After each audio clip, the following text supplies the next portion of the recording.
This is the story of Easter. As always, the day started in darkness. But as Mary Magdalene walked to the tomb where they had put Jesus' body, it felt especially dark. The kind of dark that makes you wonder if the sun is even able to show up. Awake for over 2 days, she walked into that darkness still very much in Friday and still struggling to believe that Jesus was dead. When she arrived at the garden, she saw the huge stone covering the tomb's entrance had been moved, not slightly, but completely. It almost looked like the tomb was breathing. Assuming the worst thing, because of course things could find a way to get worse, she turned around and ran back into the dark. Barging into the home where the rest of the disciples were hiding, she yelled for Peter and the disciple Jesus loved, crying out, "They've taken him! They've taken him out of the tomb! I don't know where they've put him!" Not waiting to hear anything else, they ran out of the house towards the garden. Peter got there first, but stopped at the tomb's door, while the disciple Jesus loved ran right past him into the grave. Inside, the only thing there were the linen wrappings, folded neatly and set aside. Peter looked bewildered and, like Mary, feared the worst. But the disciple Jesus loved, he could sense something else in the air, and something stirred within him. He saw it all and knew, deep down, something new was happening. He knew it wasn't the worst thing, but maybe, just maybe, the best thing. As the male disciples took off to tell the others, Mary stayed behind. She sat against the stone, weeping. She looked up and saw 2 angels sitting on the table where Jesus was supposed to be, one at the head and one at the foot. They asked her, "Why are you weeping?" And she answered, "They've taken away my Lord, and I don't know where they've put him." As she looked back into the garden, she saw someone else standing there. It was Jesus.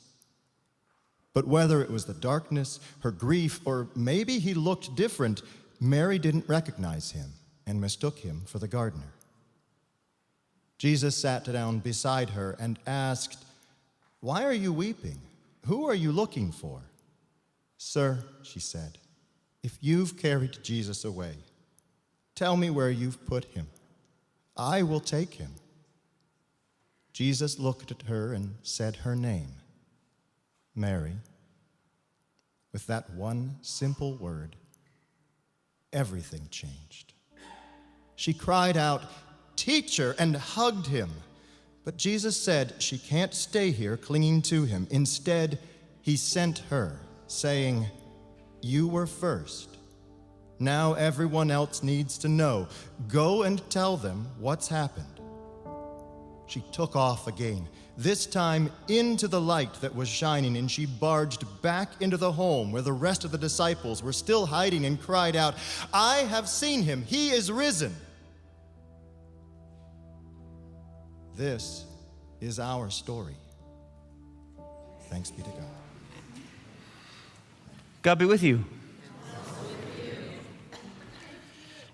You know, there are certain times on Sundays where something happens, and I'm like, we should just end there.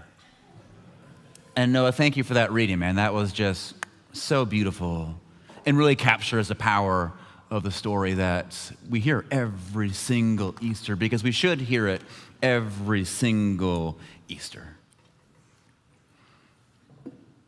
Yeah.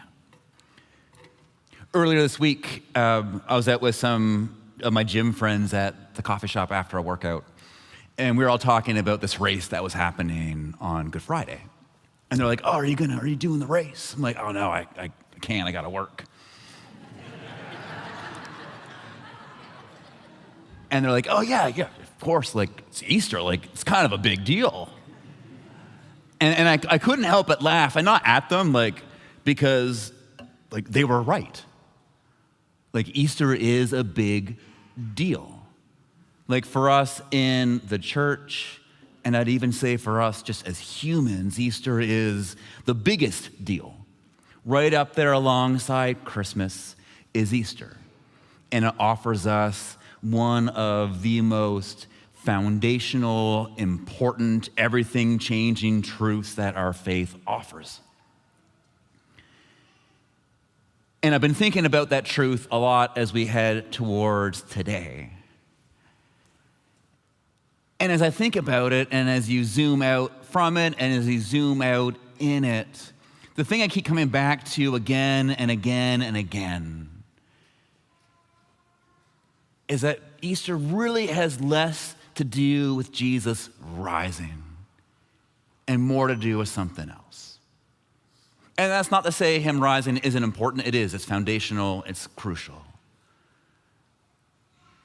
But what Easter is all about, the thing that we're here celebrating today, is what his rising points to. It's what his rising means. It's what it's actually really about. And what it points to, what it's really about, is this huge, gigantic truth. And all week I've gone back and forth trying to figure out, is it gigantic? Is it big? Is it huge? Because I wanted to find like the most superlative word for big. And I settled on gigantic. Because as I said, we're not talking today about a religious truth. We're not talking about something that just applies in here. We are talking today about a universal truth. We're talking about something that, yes, in here, but also mostly out there. We're talking about a truth not just about God, not just about Jesus, but a truth about our very nature, our very universe, about reality itself.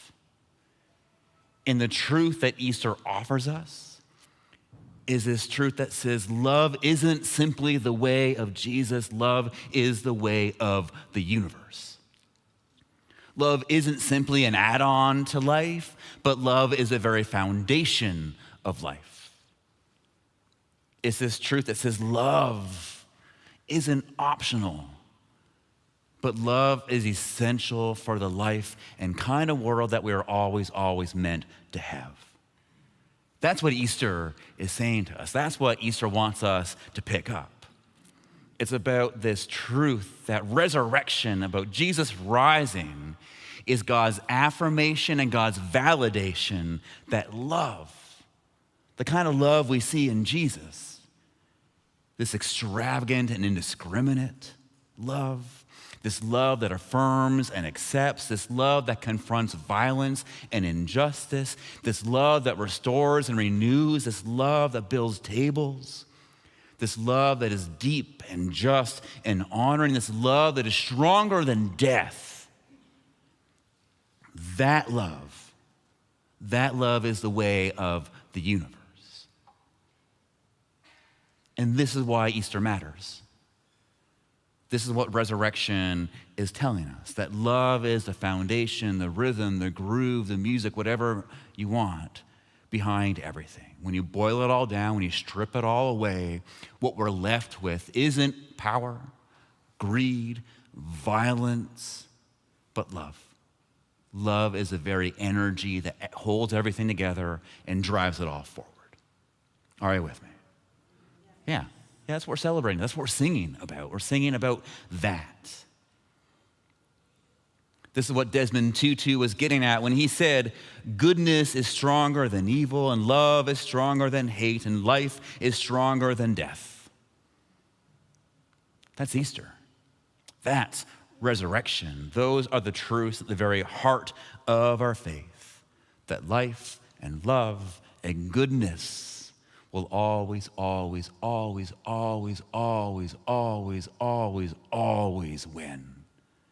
They will always overcome. Which is so beautiful and so compelling. But we still have to ask my favorite teacher's favorite question. And he would say, whenever you're talking about anything theological, whenever you're talking about anything about God, the question you always have to ask is, who cares?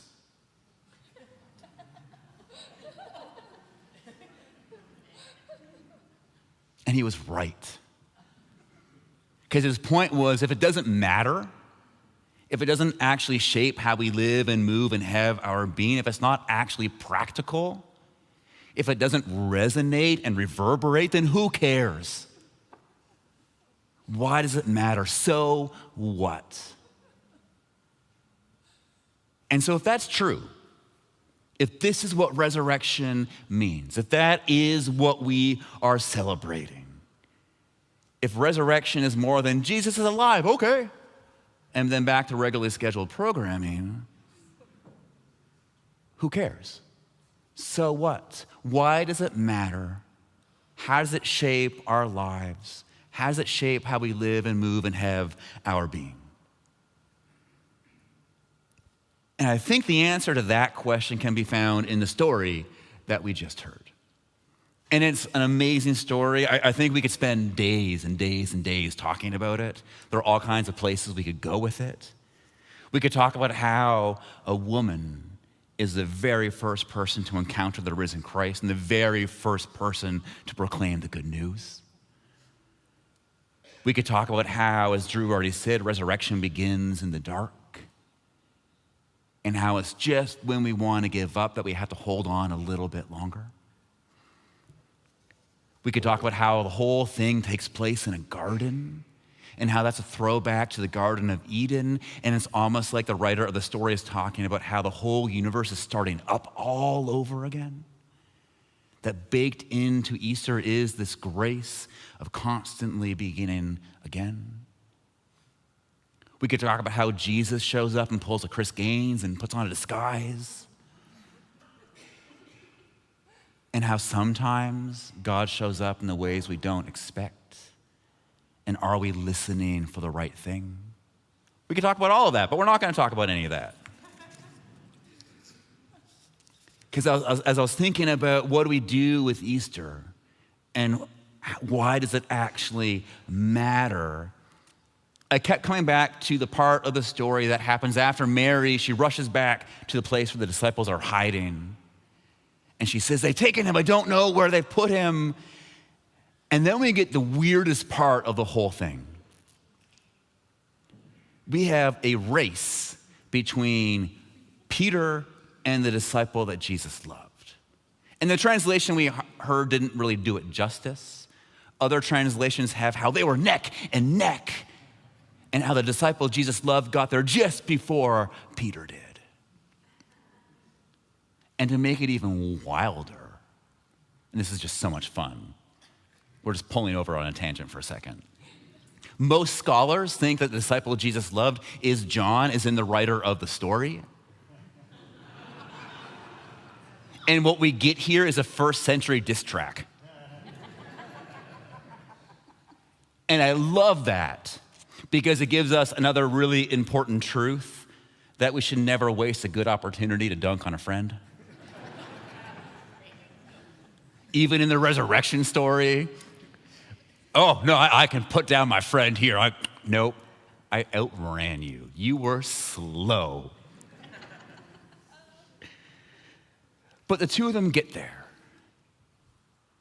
And Peter, like Mary, he looks in and he too assumes that someone stole Jesus' body.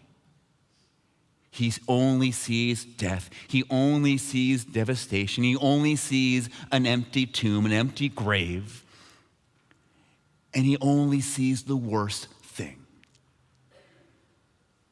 But then John shows up. The disciple Jesus loved shows up. He goes in, and what does the story say? We're told that he sees and he believes. He sees and he believes. Which is fascinating to me because it's not like John saw something different. He saw exactly the same thing as Peter and Mary did. He saw the emptiness, he saw the burial clothes. But Instead of seeing devastation and death, instead of seeing the worst thing, he saw the best thing. He saw it all, and he knew that love had won. He knew that life had overcome death. He saw and he believed. And my question is, why? Why did he see the same things and still see something so different? Why did he come to a completely different conclusion? And I have to wonder if that's because it's less about what he saw and it's more about how he saw. Because the word we get here for when John sees is different than the word that gets used when Peter sees or when Mary sees. Because when Peter sees and Mary sees, it's very clear they see with their eyes. But then the storyteller says something that we all know, that there are more than one way of seeing, right? We know that we don't just see with your eyes. And when John sees, he doesn't see with this, he sees with this. It's the word that we use when our souls see. He deeply saw. He saw with his heart. He saw with his soul. And what we get here is that truth that sometimes, probably all the time, when it comes to seeing things of faith and truth and love, the worst way to see it is with your eyes. And the only way to really see it is with our souls.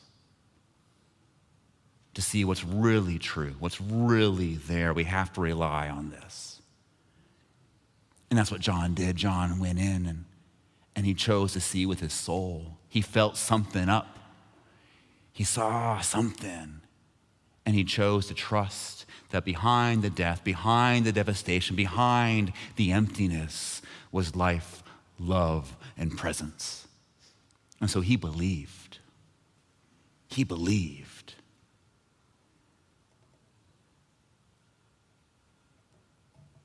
And I think right there we find our answer to our who cares, to our so what. Because if Easter is anything,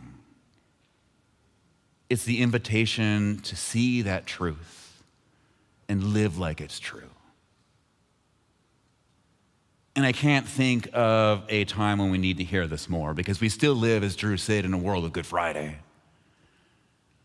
Many of us are still in Holy Saturday, and we look around and all we see is death. All we see is devastation. All we see is pain and suffering. And of course we do. How could we not? And Easter isn't the invitation to exclude all that. It's not the invitation to go, oh, whatever. But it's the invitation to see with our souls, to see beyond and past and through all of those things and see what is really, truly, ultimately there. And what resurrection tells us is what is there is life, love, and presence, because those are the things that can never, ever be taken away. Because that is where God shows up. And that is the essence of the universe. Easter is so incredibly important because it tells us how the world actually is. And it invites us to go out into the world, to look into ourselves and truly see, not with our eyes, but with our souls. To name all the hard, awful, evil, bad things. Yeah, I see all those. I see that. Yep. And I see love. And I see joy. And I see beauty and wonder and friendship and community. I see all these things that prove to me that is not over yet. That love and life are still here. And that this is a new day. And if it's a new day, I can have hope. I can have courage. I can choose what defines and dictates my life, because it's not those things It's that thing that always will be. That's the invitation of Easter. To see with our souls, to see that Christ is risen, that love is rising up, reclaiming and transforming everything, and choosing to be a part of that. So this time is going to be for you. It's a chance to practice resurrection. It's a chance to look into ourselves. It's a chance to look around ourselves and not look with our eyes, but to look with our souls, to look with our hearts, to feel for the truth of Easter. And so I'm going to invite you to put your feet on the floor. And I'm going to invite you to close your eyes. And I'm going to invite you to take one deep, soulful breath and open up your souls. Open up those eyes of your heart. And what do you see? You will see pain. You will see woundedness. You will see hurt and resentment and frustration. You'll see all the stuff that we have going on around us. Acknowledge it. Say, I see you. You're real. You're valid. But then look beyond. Look under. Look around. Look for signs of life, of love, of joy. Signs that show you that resurrection is real. Mended relationships. Flowers springing up from the ground. Community.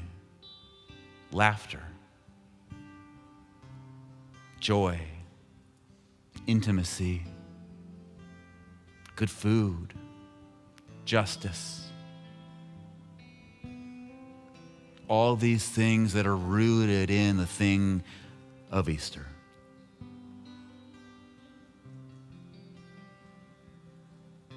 And as you see those things, your job, believe, trust, know.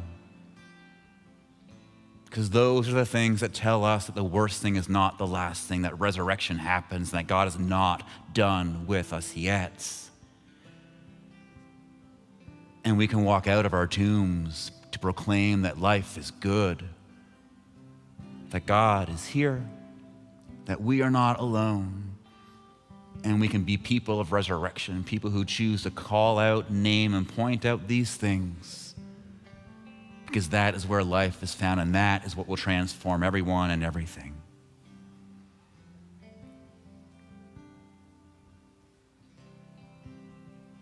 So those things that you're looking at, tuck them into your hearts. Save them for later. Keep them safe. Protect and treasure them. And then with one breath, come on back.